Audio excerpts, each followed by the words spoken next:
Assalamualaikum warahmatullahi wabarakatuh. Halo semuanya, kembali lagi bersama saya.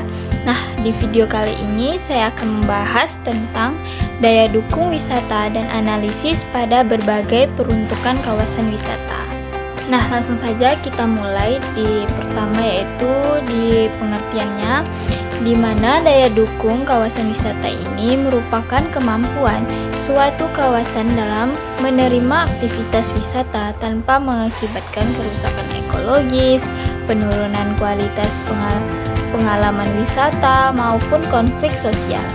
Nah, tujuan dari analisis daya dukung ini untuk memastikan keberlanjutan kegiatan wisata melalui pemanfaatan sumber daya secara bijaksana. Nah, daya dukung ini ada 4 jenis, yang dimana yang pertama itu ada daya dukung lingkungan, terus daya dukung wisata, daya dukung permukiman, dan yang keempat ada daya dukung lahan. Yang pertama, daya dukung lingkungan, yang merupakan kemampuan lingkungan untuk mendukung kehidupan manusia dan makhluk hidup lain. Nah, ini melibatkan faktor-faktor seperti ketersediaan sumber daya alam, seperti air, tanah, hutan, kemampuan ekosistem untuk menyerap polusi, dan kapasitas wilayah untuk menampung jumlah penduduk tanpa merusak keseimbangan ekologis. Yang kedua, daya dukung wisata, yaitu jumlah pengunjung maksimal yang dapat ditampung oleh suatu tempat wisata tanpa merusak lingkungan atau menurunkan kualitas kepuasan wisatawan. Hal ini penting untuk memastikan kelestarian lingkungan dan kualitas pengalaman wisata bagi pengunjung. Yang ketiga, daya dukung permukiman. Nah, ini merupakan kemampuan suatu wilayah untuk menyediakan lahan permukiman yang layak untuk menampung jumlah penduduk tertentu. Ini melibatkan faktor-faktor seperti ketersediaan lahan, infrastruktur, dan layanan publik yang memadai. Selanjutnya, daya dukung lahan, yang merupakan kemampuan lahan untuk mendukung berbagai kegiatan seperti pertanian, perkebunan, atau permukiman tanpa menyebabkan kerusakan atau degradasi kualitas lahan. Nah, ini melibatkan faktor-faktor seperti jenis tanah, kesuburan tanah, dan kondisi lingkungan. Nah, pentingnya daya dukung. Nah, ini ada 4. Yang pertama itu pembangunan berkelanjutan, pencegahan kerusakan lingkungan, peningkatan kualitas hidup, dan perencanaan ruang yang terukur. Nah, di mana pembangunan berkelanjutan ini merupakan pemahaman tentang daya dukung, membantu memastikan bahwa pembangunan wilayah tidak hanya memenuhi kebutuhan saat ini, tetapi juga mengorbankan kebutuhan generasi mendatang. Nah, selanjutnya pencegahan kerusakan lingkungan, di mana daya dukung membantu mengidentifikasi batas-batas pemanfaatan sumber daya alam dan lingkungan agar tidak terjadi overeksploitasi atau kerusakan lingkungan. Nah, peningkatan kualitas hidup, yaitu dengan memahami daya dukung, wilayah dapat dirancang dan dikelola dengan lebih baik untuk memenuhi kebutuhan penduduk dan meningkatkan kualitas hidup mereka. Selanjutnya, perencanaan ruang yang terukur, di mana daya dukung menjadi dasar penting dalam perencanaan ruang wilayah, membantu memastikan bahwa pembangunan wilayah terintegrasi dengan kemampuan lingkungan dan sumber daya alam. Nah, selanjutnya ada analisis pada berbagai peruntukan kawasan wisata, yang dimana elemen-elemen analisis peruntukan kawasan wisata ini ada 11.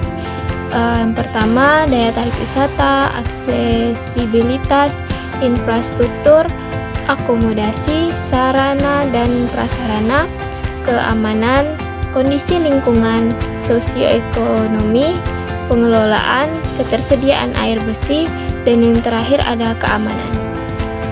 Nah, dari ke-11 elemen-elemen ini mari kita bahas satu-satu. Nah, yang pertama, daya tarik wisata, yang mengidentifikasi potensi daya tarik wisata yang ada di kawasan seperti keindahan alam, sejarah, budaya, atau kegiatan rekreasi. Nah, daya tarik yang unik dan menarik akan meningkatkan minat wisatawan untuk berkunjung.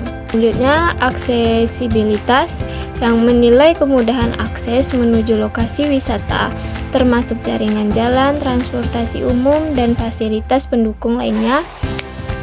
Aksesibilitas yang baik akan meningkat kenyamanan dan kepuasan wisatawan.